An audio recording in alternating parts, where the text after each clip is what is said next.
Prazer, irmãos, estar aqui, a graça e a paz. Você está vendo a foto aí da minha linda esposa e a foto da Sofia. Hoje de manhã eu estava na Rede Super e essa nova geração é demais. Sofia está com 4 anos e quando eu terminei a entrevista, eu mandei um abraço para toda a igreja e meu telefone toca dizendo assim: pai, você não mandou um abraço para mim. Eu falei assim: olha, eu prometo que à noite, antes de qualquer coisa, eu vou mandar um abraço, que ela está assistindo pela internet neste momento. Um abraço para a Sofia e para a Alda. Irmãos, que alegria estar aqui com vocês. Eu já estive aqui outras vezes participando do DNA. E eu estou aqui representando inúmeros pastores que são gratos pela visão e pela vida dessa igreja. Vocês não fazem ideia o quanto vocês têm abençoado as igrejas do nosso país, o treinamento DNA Central. Hoje a Igreja Presbiteriana Recanto Verde já aprendeu, está aprendendo a alegria de trabalhar nos pequenos grupos também, e uma nova história Deus tem para nós. Amém? Eu sou lá de Timóteo, região do Vale do Aço. Quem conhece o Vale do Aço, levanta a mão aí. Geralmente as pessoas conhecem mais Ipatinga, pastor Paulo, mas a minha cidade é menor, é muito mais abençoada. Paulo escreveu 2 cartas para Timóteo, nenhuma para Ipatinga. Pensa numa cidade abençoada.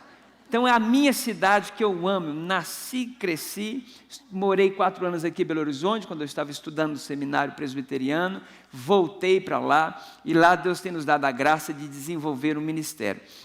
Deus me deu o privilégio de escrever este livro, Sua Família Precisa de um Milagre, que só Jesus pode operar, prefaciado pelo pastor Jeremias e Dr. Russell Shedd, são alguns dos que leram e recomendam esse livro aqui. Está na 5ª edição, no 5º ano dele, e eu estou vendo lá o preço, nós vamos fazer um negócio bem abençoador aqui. O livro ele é R$20, se você levar os 2, ele vai sair a R$15, então você não vai pagar 40, você vai pagar 30, e se você quiser investir na vida de outras famílias, porque tudo que nós investimos em outra pessoa, nós recebemos 2 vezes mais. Jó nos ensina isso. O diabo intentou contra a vida dele, arrancou os filhos, arrancou os bens, tocou na saúde dele, no casamento dele, nas amizades dele, mas lá em Jó, capítulo 42, diz que quando Jó intercedia pelos seus amigos, Deus lhe devolveu o dobro, lhe deu 2 vezes mais do que tinha.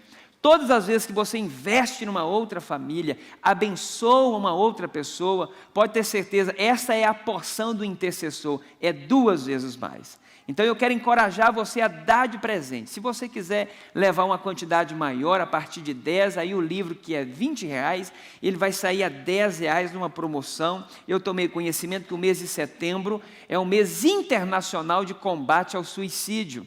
E eu tenho percebido angústias profundas, depressão, tristeza, crises existenciais têm levado as pessoas ao ponto de tirar a sua própria vida. E só quem carregou uma pessoa que tirou a própria vida e conhece o drama da família, o sofrimento que é, sabe o que é isso. Então, eu recebi muitos e-mails de pessoas que leram o meu livro e recomendaram e comunicaram comigo que o livro foi um instrumento de Deus para trazê-los de volta à decisão de viver e de glorificar a Deus. Deus te abençoe ricamente. Abra sua Bíblia comigo em João, no capítulo 4.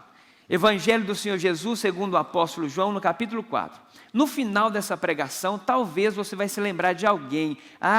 Fulano de tal podia estar aqui. Por isso, pensando nisso, nós gravamos esta pregação em DVD. Se no final da pregação você falar assim: olha, queria que alguém ouvisse essa pregação, está lá disponível também os DVDs. Você que está me assistindo pela internet neste momento, creio que a transmissão ao vivo, eu quero convidar você a parar tudo o que você estiver fazendo, porque Deus vai falar com você agora. A palavra dele está aberta diante de nós, e o nosso coração está aberto diante da palavra do Senhor. Amém? Com a sua Bíblia aberta, você pode orar comigo? Diz assim a palavra de Deus, João capítulo 4, versículo 46, e nós vamos orar. Senhor, nós pedimos que a partir da leitura do texto bíblico, que a graça do Senhor já seja ministrada, Senhor. Nós oramos pedindo ao Senhor, meu Deus, abra os nossos ouvidos para ouvir, abra, meu Deus, a nossa mente para compreender, o nosso coração para aceitar, inclina a nossa vontade para te obedecer. em um nome de Jesus, nos desarmamos diante do Senhor, porque nós sabemos que o Senhor tem o melhor para nós, o Senhor só quer o nosso bem e o bem da nossa família. Por isso, ó Deus, nós estamos abertos para receber tudo que o Senhor vai ministrar sobre a nossa vida neste momento, em nome de Jesus. Amém. O versículo 46 diz assim: dirigiu-se de novo a Caná da Galileia, onde da água fizera vinho. Ora, havia um oficial do rei, cujo filho estava doente em Cafarnaum. Tendo ouvido dizer que Jesus viera da Judeia para a Galileia, foi ter com ele e lhe rogou que descesse para curar seu filho, que estava à morte. Então Jesus lhe disse: se porventura não virdes sinais e prodígios, de modo nenhum crereis. Rogou-lhe o oficial: Senhor, desce antes que o meu filho morra. Vai, disse-lhe Jesus, teu filho vive. O homem creu na palavra de Jesus e partiu. Já ele descia quando seus servos lhe vieram ao encontro, anunciando-lhe que seu filho vivia. Então indagou deles a que hora o seu filho se sentira melhor. Informaram: ontem, a hora 7ª, a febre o deixou. Com isto, reconheceu o pai ser aquela precisamente a hora em que Jesus lhe dissera: teu filho vive. E creu ele e toda a sua família, toda a sua casa. Foi este o segundo sinal que fez Jesus depois de vir da Judeia para a Galileia. Amém. Mantenha sua Bíblia aberta. O versículo 54 diz que foi este o segundo sinal. O primeiro sinal foi a transformação da água em vinho. E o segundo sinal é a cura do filho do oficial, como nós acabamos de ler. O primeiro milagre especial, Jesus opera a pedido de uma mãe. O segundo milagre especial no seu ministério, ele realiza a pedido de um pai. Seus 2 primeiros milagres foram realizados no âmbito familiar, para dizer para mim e para você que Jesus é o Deus da família. Ele é o Deus que se envolve, que se compromete. Ele é o Deus que prioriza a família. E à guisa de introdução, eu quero afirmar para você que Deus tem bênçãos especiais reservadas para você e para todos a sua casa, porque a sua família é prioridade na agenda de Deus. Sua família é prioridade na agenda de Deus. Essa história de um filho que está à beira da morte e de um pai que está disposto a ir até as últimas consequências para que seu filho fosse curado e sua família fosse abençoada. É claro, a Bíblia está descrevendo uma família que precisa de um milagre. E precisa de um milagre porque está vivenciando crise. E não tem família que não enfrenta crise. Se você prestar atenção, essa família vai enfrentar algumas crises. Acompanhe aí. Primeira crise que ele enfrenta é a crise nos filhos. Não é o homem que está enfermo, mas é o seu filho. E é exatamente isso que torna a crise mais dolorosa e mais difícil. Porque uma coisa é quando nós estamos no hospital, outra coisa é quando nossos filhos estão. A dor se multiplica muitas vezes mais quando nossos filhos estão alvejados. E eu percebi, meus irmãos, que esse é o grande estratagema de Satanás. É alvejar os filhos, porque um filho doente põe toda a família enferma. Crise nos filhos é a crise que se abate sobre as famílias da nossa nação. Quantos filhos têm sido a dor de cabeça e o problema para os pais? Quantos pais estão na igreja buscando o Senhor, mas os filhos se desviaram, tropeçaram, foram seduzidos, enganados por este mundo, hoje estão andando longe dos caminhos do Senhor? E eu sei que não tem nada mais angustiante para um pai, para uma mãe, do que ver os seus filhos cativos e acorrentados pelo inimigo. Talvez o seu filho não esteja padecendo de uma enfermidade física, mas esteja padecendo de uma enfermidade espiritual. Já foi falado que o divórcio mais grave hoje é o divórcio dos filhos. Nós vivemos os dias, meus irmãos, quando a maldição de Malaquias capítulo 4 se abate sobre a nossa casa. Pais que não têm coração convertidos aos filhos, filhos que não têm o coração convertidos aos pais. Se já não bastasse, eles ainda vão enfrentar uma segunda crise, é a crise financeira. Diz a Bíblia que este homem era um alto oficial do rei Herodes. Esse homem tinha boa condição, esse homem tinha recurso. E eu não tenho dúvida nenhuma, ele investiu tudo o que ele tinha, pagando os melhores médicos, os melhores tratamentos daquela época, na tentativa de recuperar a saúde do seu filho, mas todo o seu investimento não deu em nada, porque a Bíblia descreve agora que o menino ia de mal a pior e está à beira da morte. Quantas famílias estão enfrentando crise financeira porque investiram muito e não tiveram retorno? A crise financeira não é uma crise qualquer que nós enfrentamos, e não apenas por causa de uma recessão econômica no nosso país. Já foi contabilizado que metade dos casamentos terminam por questão financeira. Irmãos, não tem outra coisa que tem levado mais as famílias a brigarem, a se indisporem e até pararem nos tribunais do que a questão financeira. Eu conheço muita gente que tem muito e eles brigam porque tem muito. E eu conheço gente que tem pouco e eles brigam porque tem pouco. E a crise financeira, ela vem não só quando o dinheiro acaba, mas quando se descobre as limitações do dinheiro. Porque o dinheiro não pode comprar tudo. O dinheiro pode pagar os melhores médicos, mas o dinheiro não pode comprar milagres. O dinheiro pode te dar status e influência, mas não pode subornar a Deus. O dinheiro pode comprar os mais caros ansiolíticos, mas não pode produzir serenidade para a sua alma. O dinheiro pode entupir a sua casa de antidepressivo, mas não pode produzir alegria de verdade. O dinheiro pode comprar serviçais e bajuladores, como este homem tinha servos, mas não pode comprar amigos de verdade. O dinheiro pode dar alguns privilégios aqui na terra, mas não garante um lugar no céu. Há limitações para o dinheiro. Se já não bastasse, essa família vai enfrentar também uma crise religiosa.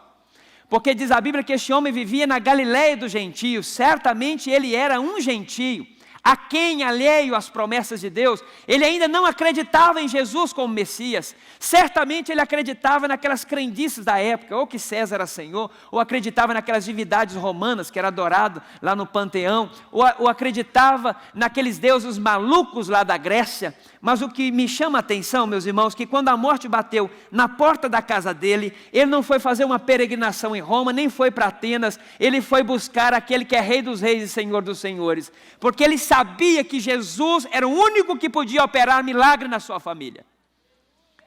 Pode ter certeza, meu irmão, milagre na família só Jesus pode operar. Só Jesus, não tem outro. Se já não bastasse, essa família ainda vai enfrentar uma crise existencial. De onde vem uma crise existencial?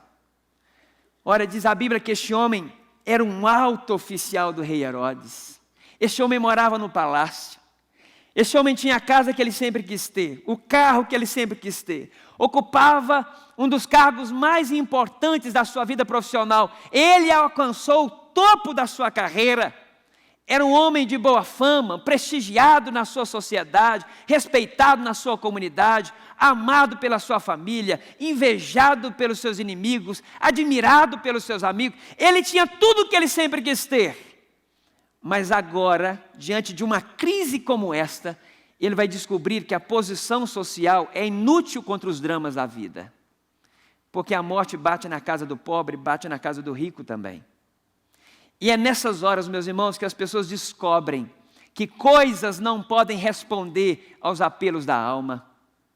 É neste momento que a pessoa descobre que ela não tem apenas um vazio existencial, porque ainda não tem Deus, mas na verdade ela tem um buraco negro existencial, porque a crise existencial suga tudo, suga energia, suga alegria, suga o prazer de viver. É no meio de uma crise existencial que as pessoas enveredam pelo mundo de drogas, de mundanismo, de bebedice, e alguns chegam a tirar a sua própria vida.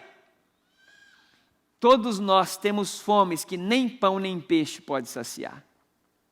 É por isso que Deus enviou o Senhor Jesus Cristo. Porque Ele é a provisão de Deus para nossas mais profundas necessidades. Se nós temos fome, Jesus se apresenta: eu sou o pão da vida. Se temos sede, Jesus diz assim: eu sou a água da vida. Se estamos em trevas, Jesus diz: eu sou a luz do mundo. Para os que estão em angústia, Jesus é a paz que vai além do entendimento. Para os que estão vazios, Jesus é a plenitude de Deus. Para os que estão cativos, Jesus é libertação. Para os que estão em depressão, Jesus é alegria indescritível. Para os que estão vivendo em condenação, por meio de Jesus, tem justificação. Para os que estão em perdição, Jesus é a grande salvação. Para aqueles que estão desesperados da própria vida, Jesus é o Deus de toda esperança que jamais falha. Para aqueles que estão confusos, Jesus é a resposta de Deus. Para aqueles que chegaram no fundo do poço, Jesus é a mão estendida que arranca do lamaçal do pecado. Para aqueles que chegaram no fim da linha, Jesus é a oportunidade de recomeço. Para aqueles que se sentem sozinhos, Jesus é um amigo verdadeiro. Para aqueles que estão vivendo na antessala do inferno, Jesus é a porta dos céus, os anjos subiam e desciam sobre a sua cabeça. Para aqueles que estão perdidos, Jesus diz assim: eu sou o caminho. Para os que estão no engano, Jesus diz: eu sou a verdade. E para os que estão mortos nos delitos e pecados, Jesus se apresenta: eu sou a vida e a vida verdadeira.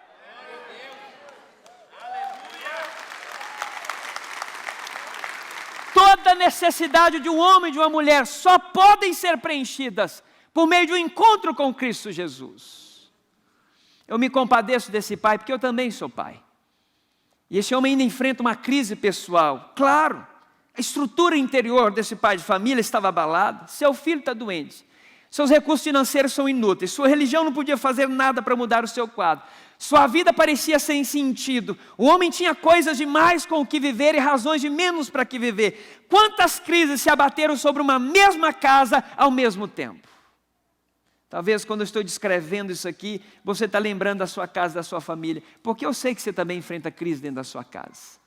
Mas olhe bem para mim aqui. Foram exatamente estas crises que arrancaram este homem do palácio, da sua zona de conforto, do sofá da sua casa, e o colocou na presença de Jesus. Bendita é a crise que nos coloca de joelhos diante do Senhor. Maldita é a prosperidade que nos afasta dos caminhos de Deus. Irmãos, a crise vem, como dizia C.S. Lewis, para nos livrar da ilusão da independência. A crise e o sofrimento vem, porque no meio do sofrimento nós ouvimos a voz de Deus falando conosco. A crise vem para nos colocar no nosso devido lugar, e o nosso lugar é aos pés da cruz. Quantas crises! Este é o momento oportuno, porque as nossas maiores necessidades, na verdade, são as nossas maiores oportunidades para nos achegarmos a Deus.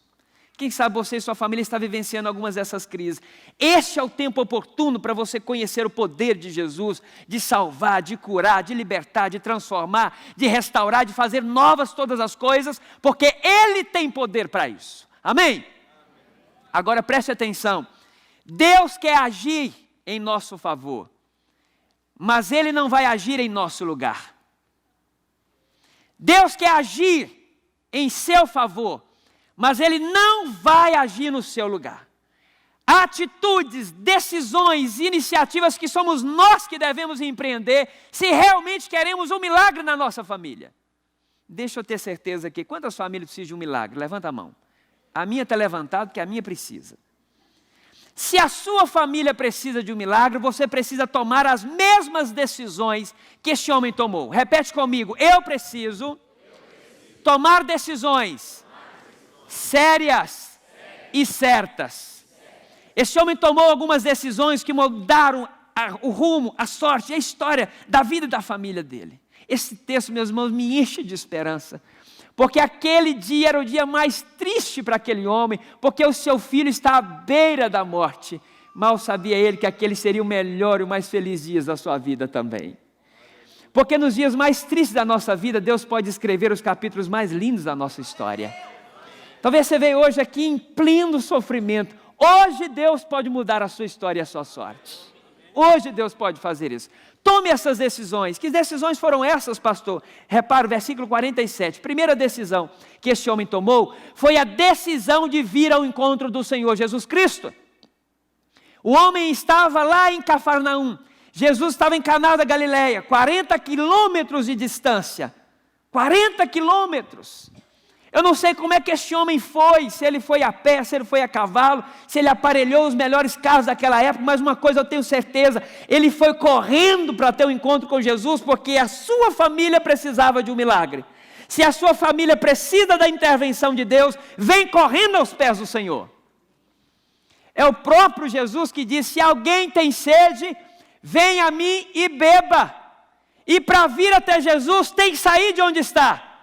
Saia da indiferença, saia do comodismo, saia da sonolência, da morbidez, da displicência espiritual, porque o diabo está atacando e quer destruir a nossa família e tem muito crente dormindo. O diabo tem investido toda a sua força, todo o seu arsenal para dividir e para destruir famílias, e muitas vezes nós estamos deitados em berço esplêndido. Esse homem não, ele tomou uma decisão, ele foi correndo para o encontro de Jesus. Você pode ser o primeiro fruto da sua casa, você pode ser os primícios do seu lar, depois de você vai vir sua família inteira, creia nisso. Amém? Segunda decisão você precisa tomar, este homem tomou, é a decisão de interceder pela sua família. Diz a Bíblia que este homem chegou até Jesus, e o que ele fez? Ele rogou. Ele orou, ele intercedeu pelo seu filho, ele pediu ao Senhor Jesus. Irmãos, eu fico assustado. Nós passamos às vezes semanas, meses sem orar pela nossa casa, pela nossa família, sem colocar o nome de todos os nossos familiares debaixo do nosso joelho e aos pés do Senhor Jesus. Deixa eu lhe fazer algumas perguntas bastante objetivas. Como que você está orando?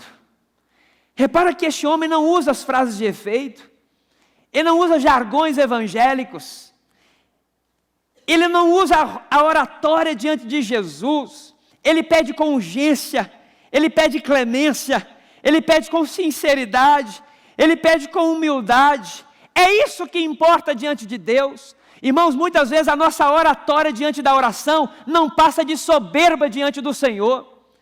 Deus sonda o nosso coração, diz o salmista que Ele se agrada da verdade no íntimo. O que Deus sonda é o quebrantamento, a humildade e a sinceridade. Deus sabe quando nós estamos clamando com toda a nossa força. E ainda mais, a quem que você está pedindo oração? A quem você está dirigindo as suas orações? Porque esse homem não procurou Pedro para Pedro falar com ele, porque Pedro era o líder dos apóstolos. Ele não pediu a João, o melhor amigo de Jesus, para interceder por ele. Ele não pediu Maria para ser intercessora dele, para ser medianeira. A razão por que este homem foi abençoado, sua família recebeu um milagre, é porque ele foi direto a Jesus. Você também pode ir direto ao Senhor Jesus Cristo. Você não precisa de mediadores humanos. Tem muito crente, pastor Paulo, que é folgado. Ele pede o pastor para orar, ele pede a célula para orar, ele pede o ministério de intercessão para orar, mas ele mesmo não ora.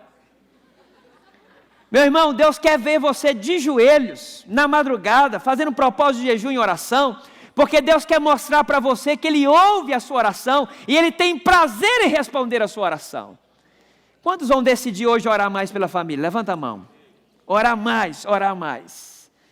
Orar mais. Terceira decisão que esse homem tomou foi a decisão de perseverar pela sua casa. Porque no versículo 47 ele ora. No versículo 48 ele é repreendido publicamente por Jesus. Se porventura não vide sinais e prodígios, de modo nenhum crereis. Jesus repreende esse homem e repreende aquela multidão toda que dependia de ver para crer. Mas longe de desistir da sua casa, no versículo 49 ele insiste, ele persevera, ele persiste. Senhor, desce até a minha casa antes que o meu filho morra. Meu irmão, em nome de Jesus, não desista da sua família, não desista do seu casamento, da sua esposa, do seu marido, não desista de ver os seus filhos no altar do Senhor, não desista de ver toda a sua casa salva, liberta, restaurada, transformada, porque nós servimos um Deus que tem poder para restituir e tem poder para ressuscitar. E Ele ressuscita pessoas mortas, mas Ele ressuscita casamentos mortos também. Ele ressuscita relacionamentos mortos, amizades mortas, famílias mortas. Ele é o Deus do impossível. Por último, esse homem tomou uma decisão de confiar na palavra de Jesus. Eu acho isso muito lindo e maravilhoso, está no versículo 50. O homem pediu, Jesus desce até a minha casa. Ele esperava que Jesus iria andar 40 quilômetros, entrar na sua casa, colocar a mão na cabeça do seu filho e o menino ser curado. Mas agora Jesus só libera uma palavra e diz assim: pode ir, seu menino já está curado. E o homem agora precisa tomar uma decisão, confiar ou não na palavra de Jesus. E a decisão certa, meus irmãos, ele tomou. A decisão certa é confiar nas promessas e na palavra poderosa do Senhor Jesus Cristo.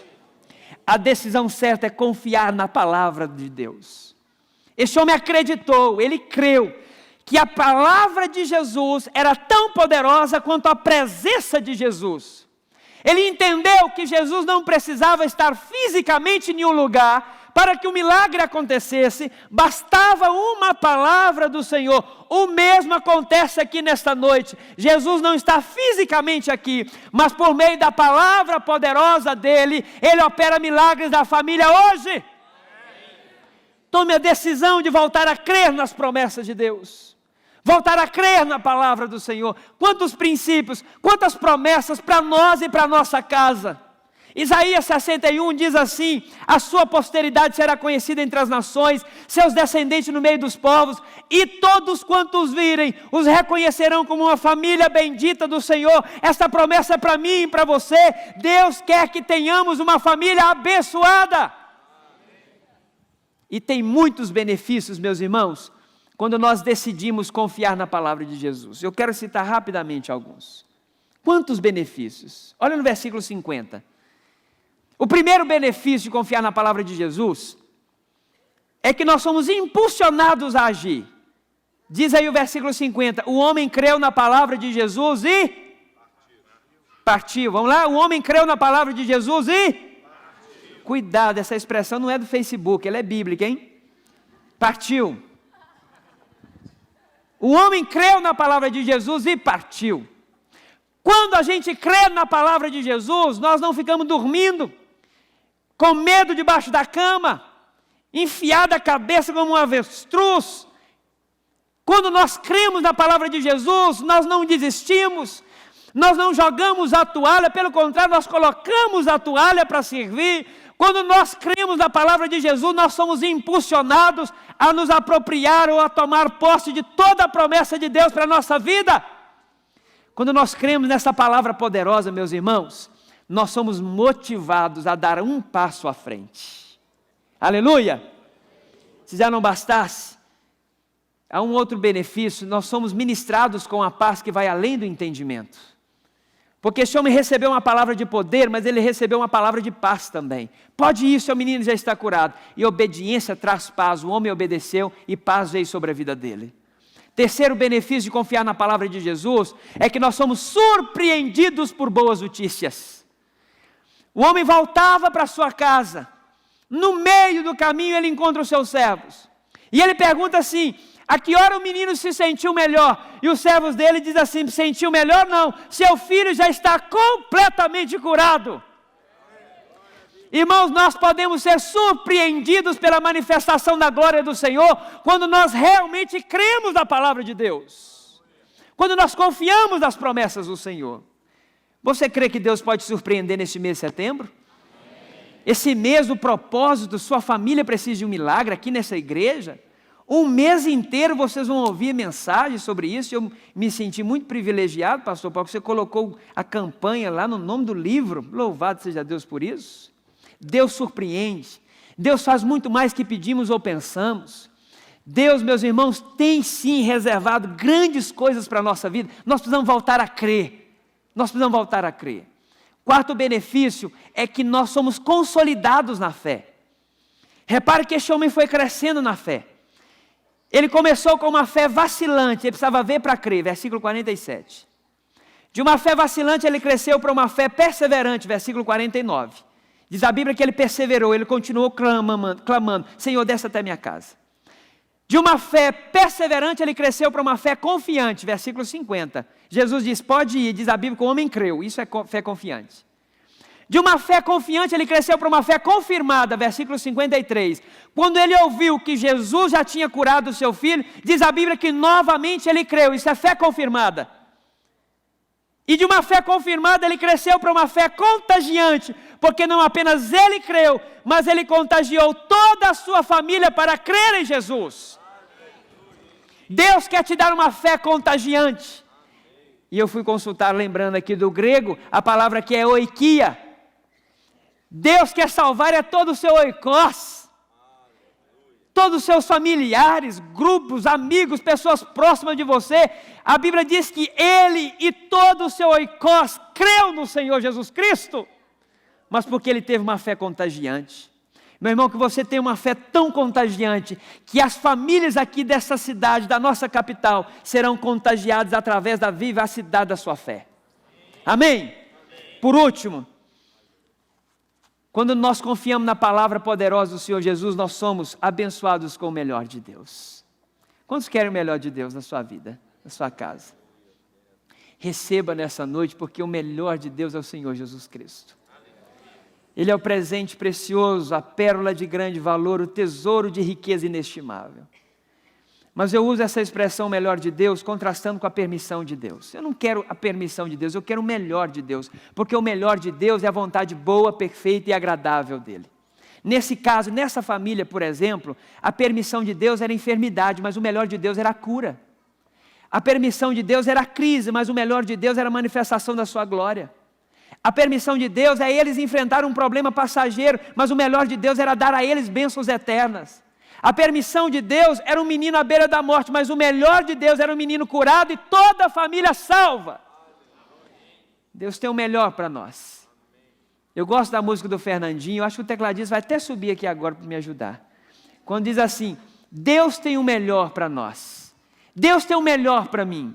E o que perdido foi, não se compara ao que está por vir. Eu quero lhe afirmar, se você voltar para a sua casa, e daqui a pouco nós vamos partir para a nossa casa, mas se você partir para a sua casa, nesta noite, se você voltar para a sua casa, em rebeldia, em teimosia, a Bíblia diz que a rebeldia é como um pecado da feitiçaria, a obstinação, a dureza de coração é como um pecado da idolatria, então não espere grandes coisas de Deus. Mas se você decidir voltar para a sua casa daqui a pouco, mas crendo e obedecendo ao Senhor Jesus Cristo, eu posso lhe afirmar por palavra de Deus que coisas maiores ainda estão por vir sobre a sua vida e a sua família. Coisas maiores estão por vir. A história termina no versículo 54 dizendo que foi este o segundo sinal. Foi este o segundo sinal.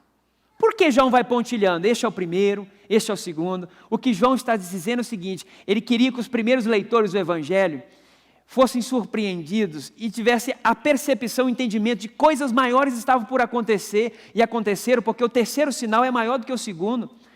Um paralítico, 38 anos enfermo, pela palavra do poder do Senhor Jesus Cristo, ele pegou a sua cama e foi embora para casa e nunca mais voltou para aquele lugar. Mas maior do que o terceiro foi o quarto sinal. Jesus multiplicou pães e peixes, que só de homens famintos foram 5.000, isso é muito maior.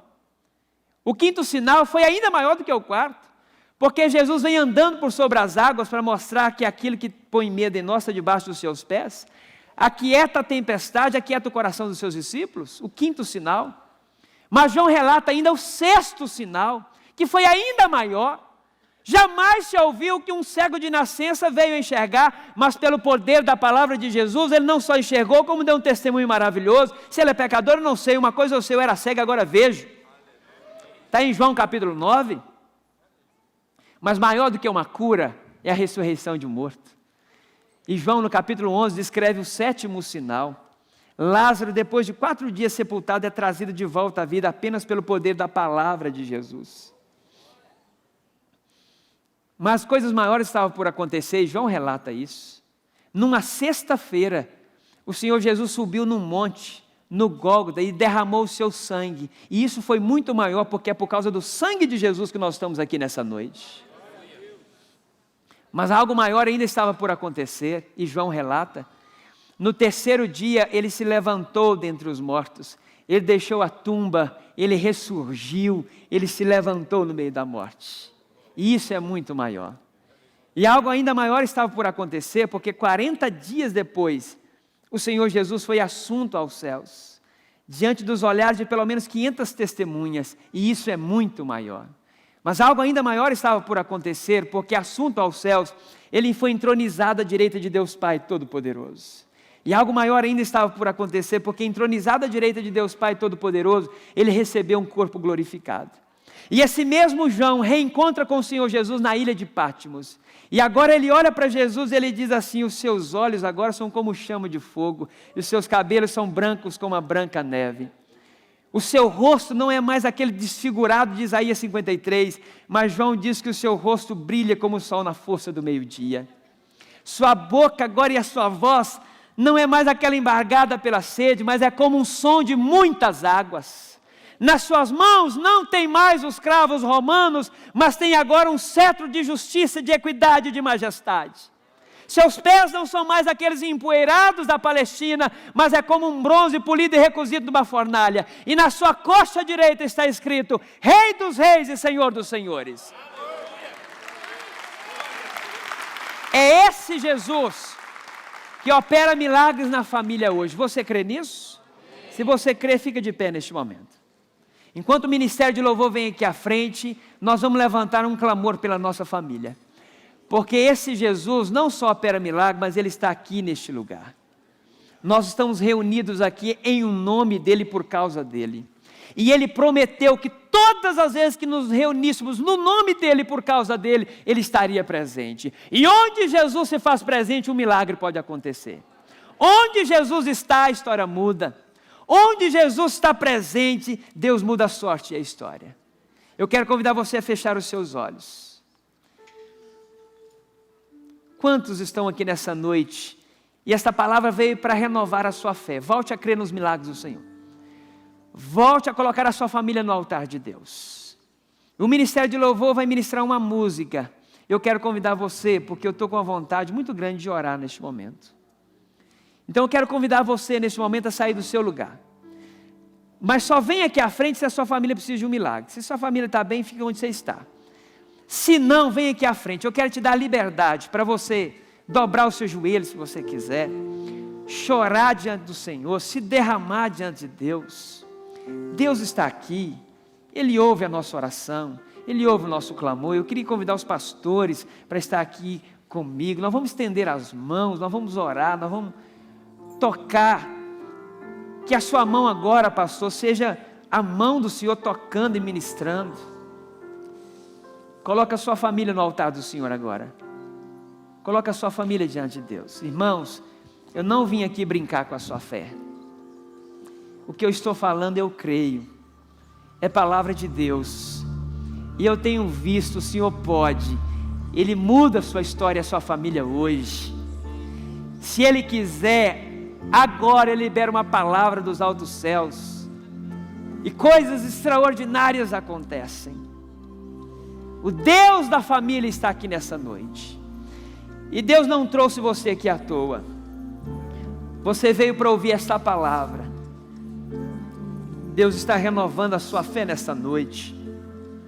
E porque você crê, Deus vai honrar a sua oração. Deus vai honrar a sua oração. Clama ao Senhor. Eu me rendo, Senhor, diante de Ti nessa noite. Renda-se ao Senhor. Renda-se ao Senhor. Renda-se.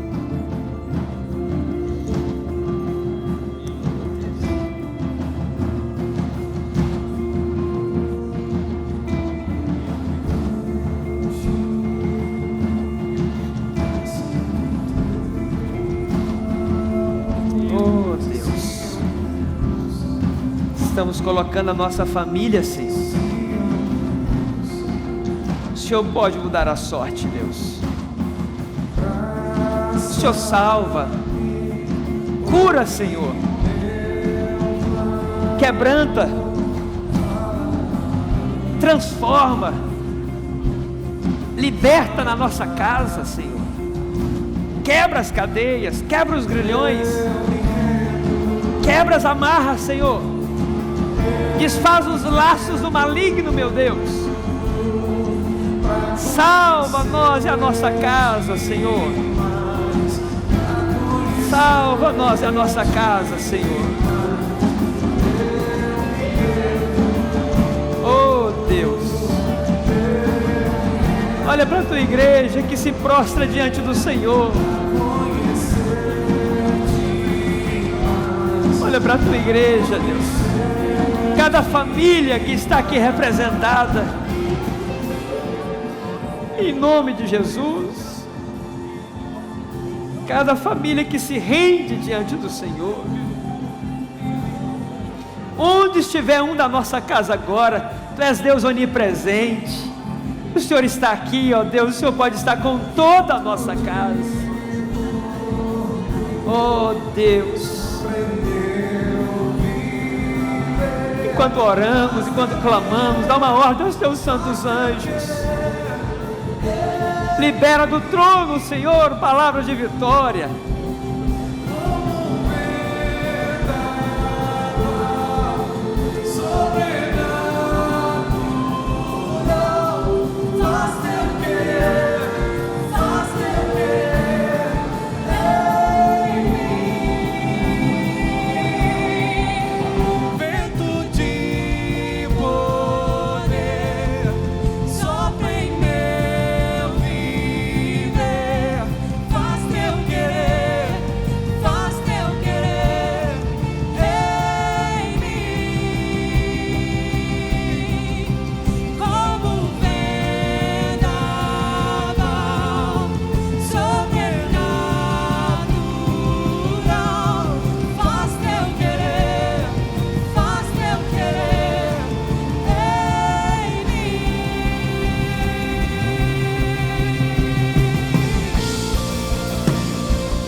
Você já orou a Deus? A palavra que nós ouvimos diz que aquele homem aproximou-se de Jesus e suplicou pela sua família. O pastor falou do crente folgado. É o crente que pede para todos orarem, mas ele mesmo não ora. Foi a oração do pai que curou o filho. Foi a oração do pai que foi ouvida por Deus. É a sua própria oração. E eu vou dar mais um minuto em silêncio para você orar a Deus, para você falar o nome, para você dizer o problema. Não adianta você ficar aqui apenas na frente. Fale: Senhor, traz meu marido de volta. Senhor, restaura as finanças da minha família. Senhor, salva-me da minha cura existencial. Senhor, perdoa o meu pecado. Senhor, traz meu filho de volta. Senhor, traz salvação à minha família. Senhor, traz cura, ó Deus, a esta enfermidade avassaladora. Peça ao Senhor, coloque o nome, ore. Eu quero ver você orando. Ore, dobre seu joelho, clame ao Senhor. Deus vai ouvir o seu clamor, a sua oração. E logo depois nós, pastores, vamos orar. Nós vamos ministrar uma poderosa bênção sobre a sua vida. Mas agarre-se na palavra. A palavra. Aquele homem ouviu uma palavra e creu. Ele disse: eu vou embora porque meu filho já está curado. Pois hoje você ouviu uma palavra. É a mesma palavra de Deus. Uma mensagem clara, poderosa. Você ouviu. Creia nesta palavra e diga: pois isso acontecerá na minha vida. Isso acontecerá na minha vida. Eu vou para casa e vou encontrar uma casa visitada pelo poder de Deus. Eu vou encontrar uma situação transformada pelo poder de Deus. Creia, declare isso, tome posse da sua cura. Creia no poder, no benefício da palavra de Deus. Então ore agora, coloque o seu nome, coloque o problema diante do Senhor.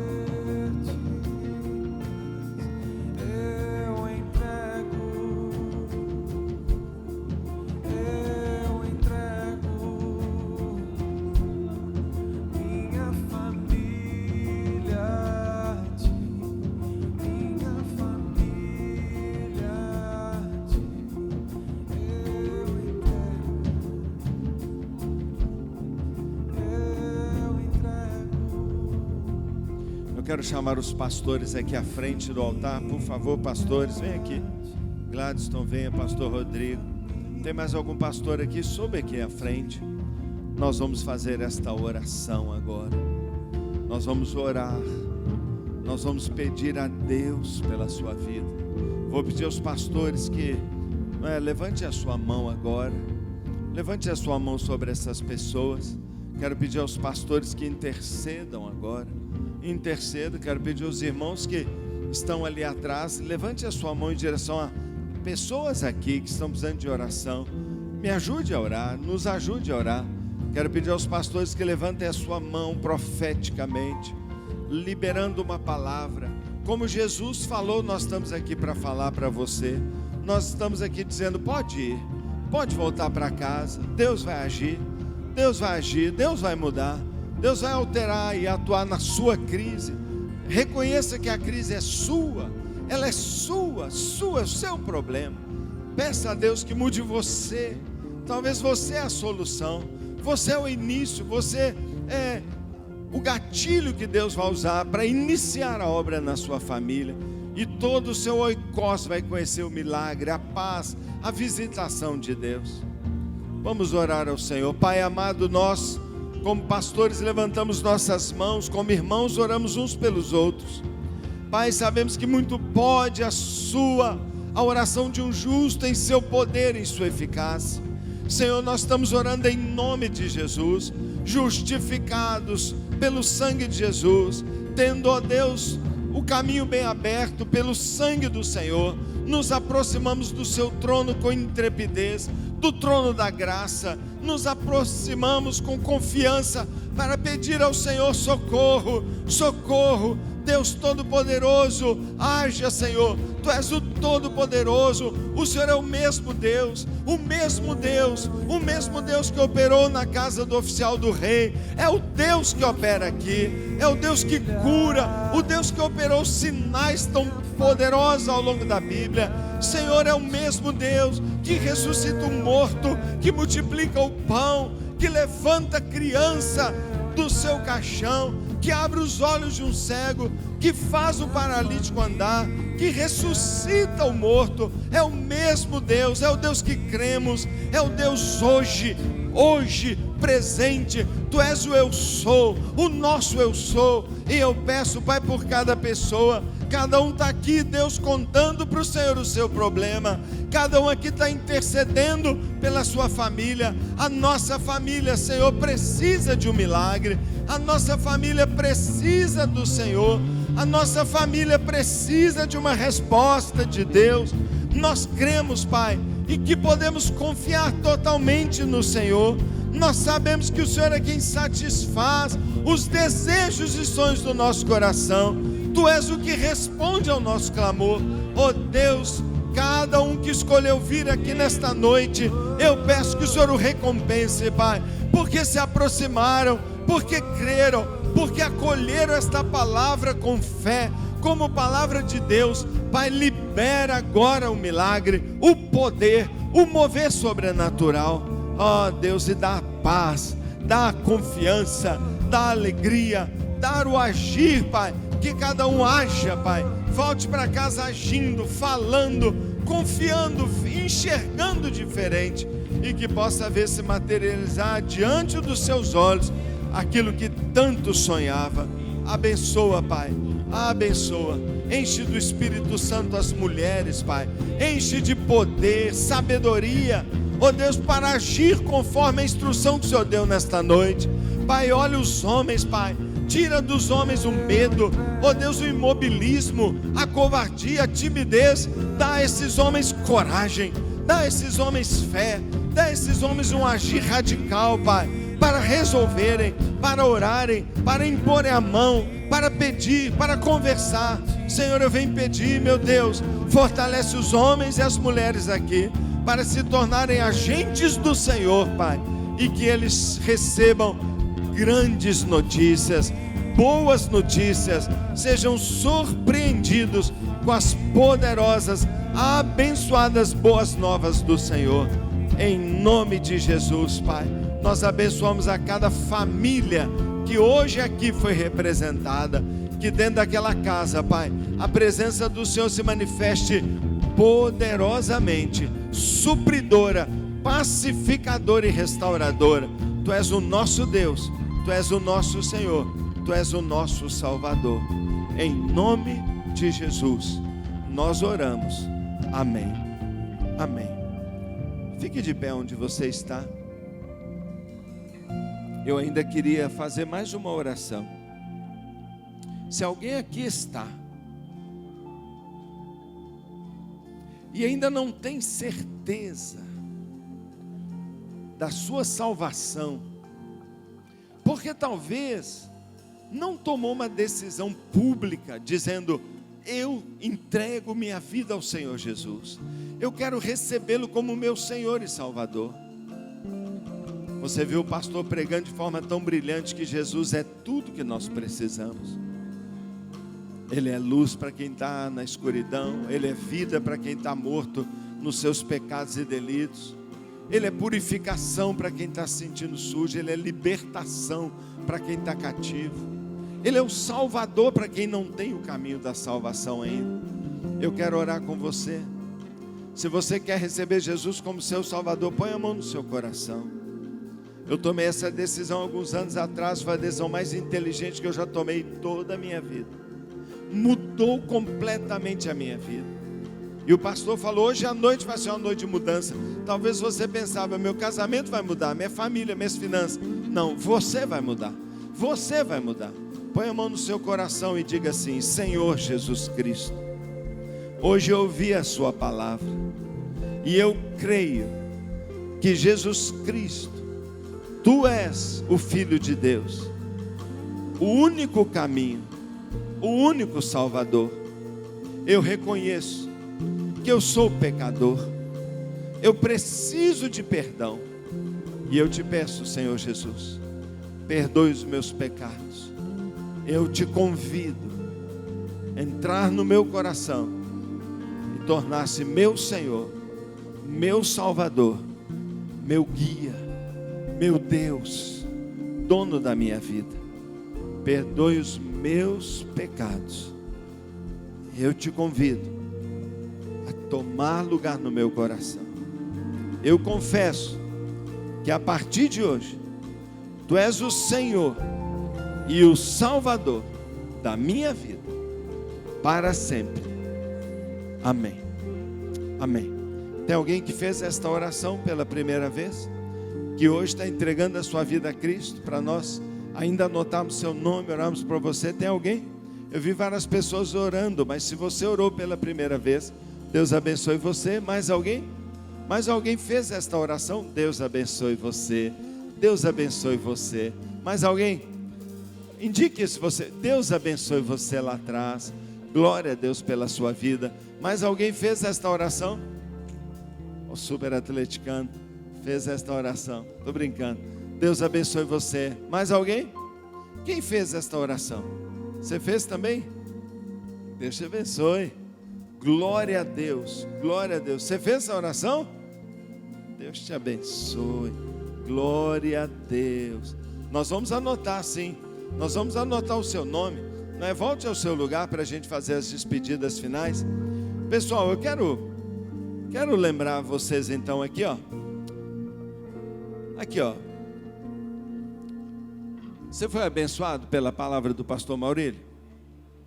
Fala assim: uau, eu fui abençoado demais. Eu já estou pensando aqui como é que eu vou arrumar um jeito desse homem pregar essa mensagem domingo de manhã e domingo à noite. Mas ele tem a igreja dele, então vou ter que combinar ali, ó, para alguém pregar, porque a central precisa dessa mensagem. Eu precisava dessa mensagem. Tem um sobrinho doente que eu estou orando por ele, clamando. Quando ele falou: quem família precisa do milagre? Eu vim aqui, me prostrei por causa de um sobrinho que está precisando de um milagre do Senhor. E já está recebendo, eu já estou sabendo. Pronto, já foi. Meu querido irmão, vamos dar uma salva de palmas para o pastor Maurílio? Segunda pergunta: já imaginou se a sua célula toda, se todo mundo da central estivesse aqui, teria se multiplicado isso aqui? Te multiplicado. Então você pode multiplicar isso através do livro, sua família precisa de um milagre, está tudo aqui. Você pode multiplicar isso com um DVD que você passa a emprestar para as pessoas. E você fala, te empresto, assiste com sua família e me devolve. Você pode ser um propagador, não é mesmo? Você pode, não é? Esse livro dá esperança para a sua família. Não há impossíveis para aquele que do nada trouxe tudo à existência. Então, me ajude. Mas me ajude mais ainda, então, chamando o povo para essa série toda. A série toda, não é? Para o mês todo, porque vai ser domingo, vai ser sábado. Domingo agora é poderoso para a família. Então, vamos fazer isso. Vamos orar pelo pastor Maurílio, para que Deus o abençoe e continue ensinando ele a pregar desse jeito, hein? Que é isso, hein?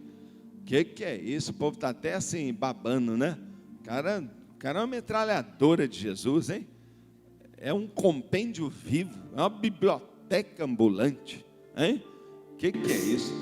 Levanta sua mão em direção ao pastorzão e vamos pedir que Deus abençoe sua casa, sua filha Sofia, sua esposa, eu esqueci o nome. Alda. Hã? Alda e Sofia, sua igreja, Recanto Verde. Faça essa oração por ele agora, agradecendo a Deus e pedindo a Deus para abençoar. Pai querido, muito obrigado por esse banquete que tivemos, por esta palavra tão clara, tão bíblica e ao mesmo tempo tão poderosa. Ela entrou nos nossos corações. Eu saio daqui, Deus, eu saio daqui cheio de fé. Eu saio daqui, Deus, confiado. Eu saio daqui com uma palavra de Deus e que posso ir embora, Deus, porque aquele que eu amo já foi curado, Senhor. Pai querido, eu sei também, Pai, que os irmãos que estão saindo daqui vão sair daqui empolgados, cheios de fé, tendo aprendido tanto sobre a maravilha, o melhor assunto, melhor pessoa para se conhecer, Jesus. Muito obrigado, Pai. Continua abençoando o pastor Maurílio, abençoa a sua esposa Alda, sua filhinha Sofia, sua igreja ali, Pai, em Timóteo, no Recanto Verde. Continua a multiplicar suas células, abençoar seu ministério. Continua, Deus, a dar livros para ele, Pai, pregações assim tão claras. Continua abençoando a ele, Pai. Em nome de Jesus nós pedimos, guarda-o, Pai. Guarda-o, Pai, na sua viagem, nas suas viagens. Que o Senhor o proteja seus pés, proteja seus caminhos e guarde a sua vida. E que um escudo, a tua fidelidade, seja como escudo precioso para a vida dele. Nós o pedimos a tua bênção, unção sobre a casa dele, sobre a vida dele, em nome de Jesus, amém.